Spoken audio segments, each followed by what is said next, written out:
Hi, my name is Nur Aunil Atira binti Adnan. My matric number is 2021172837 and I am representative of Pediatric Children Medical Care. Hi, I am Nur Shazwani binti Fauzi. My matric number is 2021119051. I am Child Secretary of UM Specialist Center. My name is Nurul Aishalina binti Abdurrani. My matric number is 0201341165 and I am an EXCO in the Malaysian Public Health Association. Hi everyone, my name is Nurul Natasha binti Suhaimi. My matrix number is 2021119447. I am Associate Professor of Department of Communication Science at University of Technology, Malang.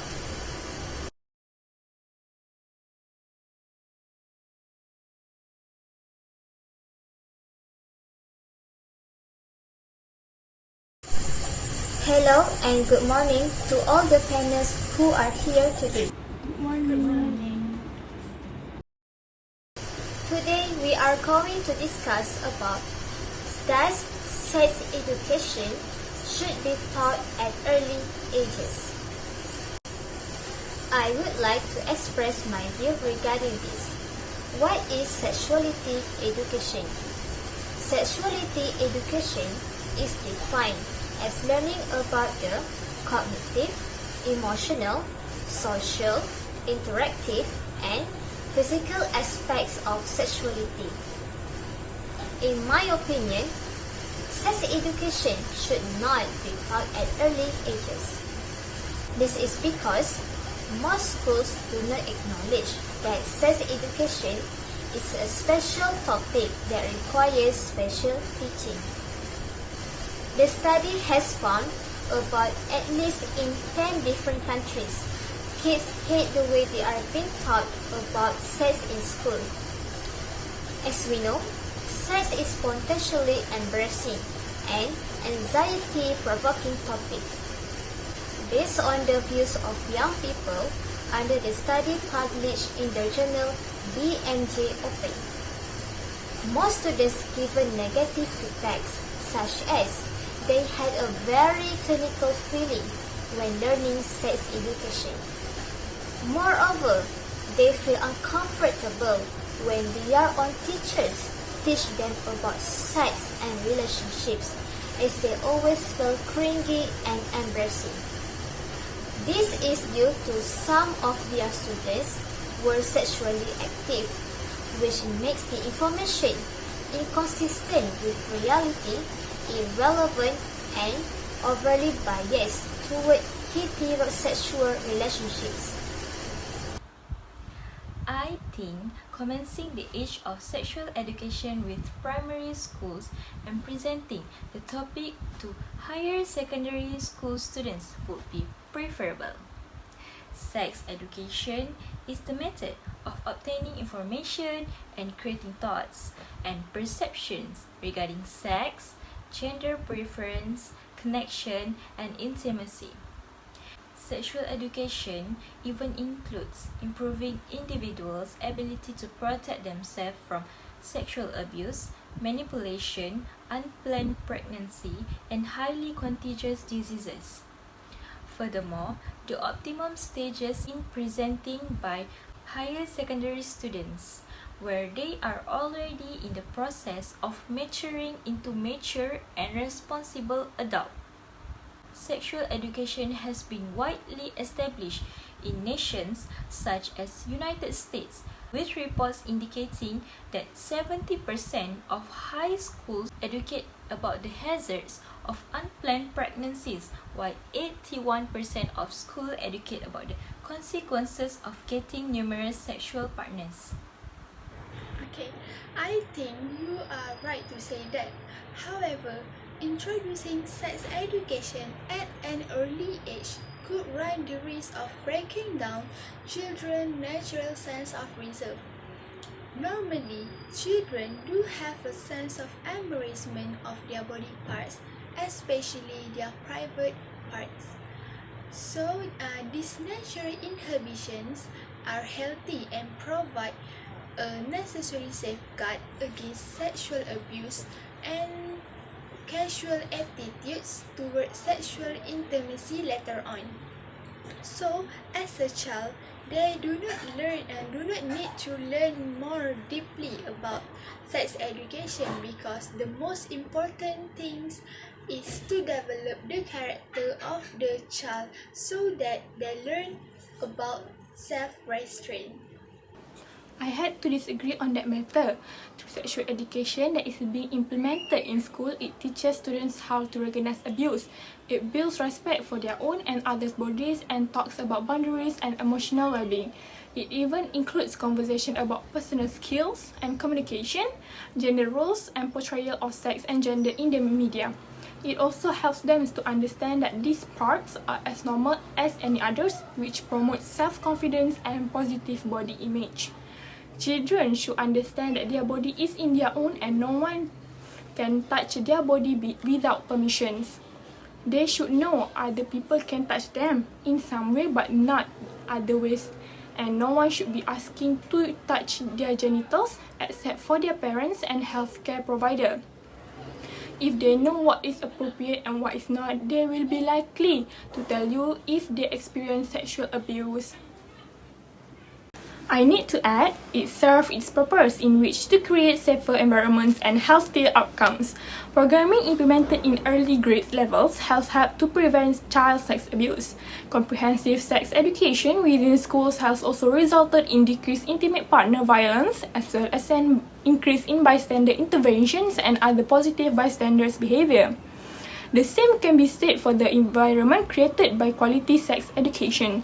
Goldfarb and Lieberman's research found that LGBTQ supportive classes across curriculum and within sex education in particular resulted in a more positive school climate, including increased feelings of safety and lower level of homophobia and bullying for all students, specifically decreased homophobic bullying. You could be right, but I don't think by sex education it could create a safer environment. In my opinion, sex education only causes more social problems among youngsters. Let's take a look at UK. The past 30 years have seen a substantial increase in the provisions of sex education in schools, yet they still has the highest rate of teenage conception in Western Europe, and sexually transmitted infections have continued to rise. Most of teenagers will experiment with sexual behavior at some stage as they are maturing emotionally and socially. So, sex education to some extent has given them some ideas because they will be probably become curious on what they have learned on sex education. So, in this case, they will slowly get into relationship which may lead them to end early sex. On the contrary, it appears to me that all youngsters require appropriate sexuality education to learn how and where to engage in healthy sexual conduct in the longer term. Sexual education programs for youngsters with and without chronic health issues and impairments have been shown to prevent or minimize the risk of adolescent pregnancy, HIV, and sexual transmitted infections. Nevertheless, youngsters receive sexual health information inputs again from media, religious groups, institutions, family members, and partners numerous times throughout the day, whereas the accuracy of the data varies. Furthermore, it is critical to provide sexual education that is both confident and successful. According to current research, sexual education is broadly acceptable independent of the delivery method. However, it is preferable to be included in moral or ethical learning topics. It is an excellent strategy by learning religion and sexual education simultaneously. students have a deeper understanding of sexuality throughout the context of their religious belief. This topic might be used in school as part of health education course and to be integrated with religious-related topic. You may be right, Dr. Onin, but I stick with my stand that sex education brings more cons rather than pros. I believe that sex education leads to tainted decency which can ruin modesty. Some say that sexual decency is the inclusion of ethics and religion in sexual behavior. Besides that, one of the participants in the research studies in Iran who gave an opinion, by providing sex education, it appears to provide a license for immoral sexual behaviors. For example, they might think premarital sexual behaviors are ethical phenomena, and then modesty boundaries will be destroyed. Furthermore, sexual chaos will ensue, and people will not be able to control themselves. Therefore, people feel more freedom, and it could destroy sexual abstinence and modesty. Lastly, why sex education should not be taught at an early age? This is because sex education is not really appropriate to be taught to our children. Child development experts argue that much sexual material is not really appropriate for primary school children. This is relevant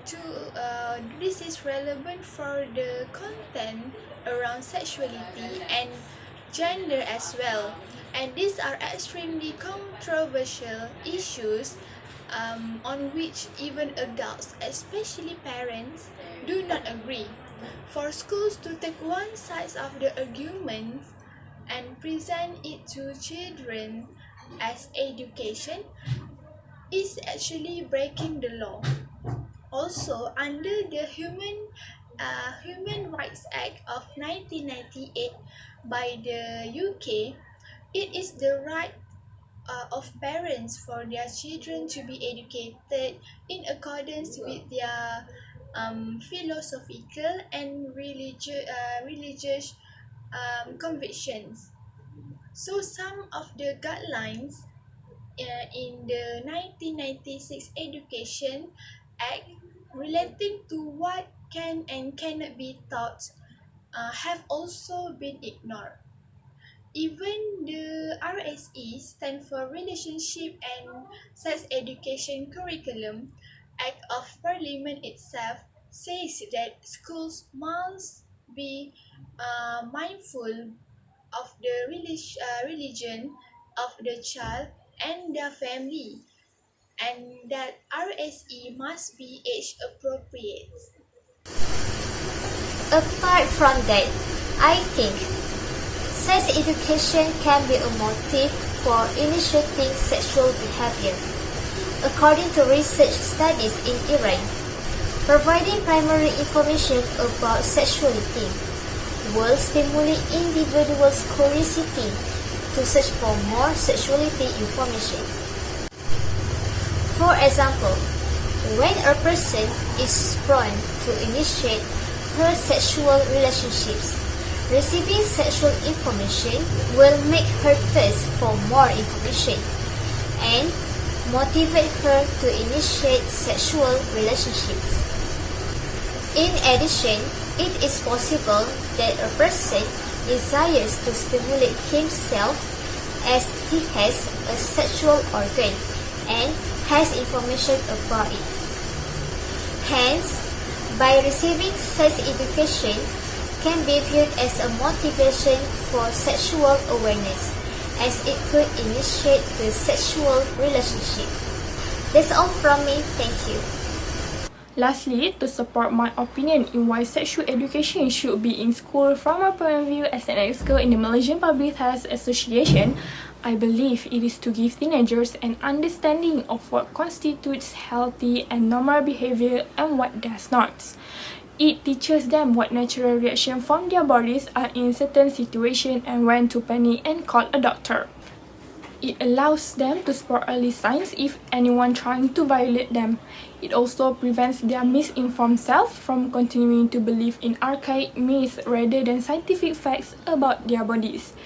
Comprehensive sexual health education teaches not only the basic of puberty and development, but also instill in young people that they have the right to decide what behavior they engage in and to say no to unwanted sexual activity. Furthermore, sex education helps young people to examine the forces that contribute to a positive or negative body image. As pediatric doctor, it is clear that sexual education should begin at a young age. Pediatricians should begin discussing physical, cognitive, and psychosexual progress with families and students as early as infancy and continue their conversation at regular health checkups during primary school, youth, and early adults.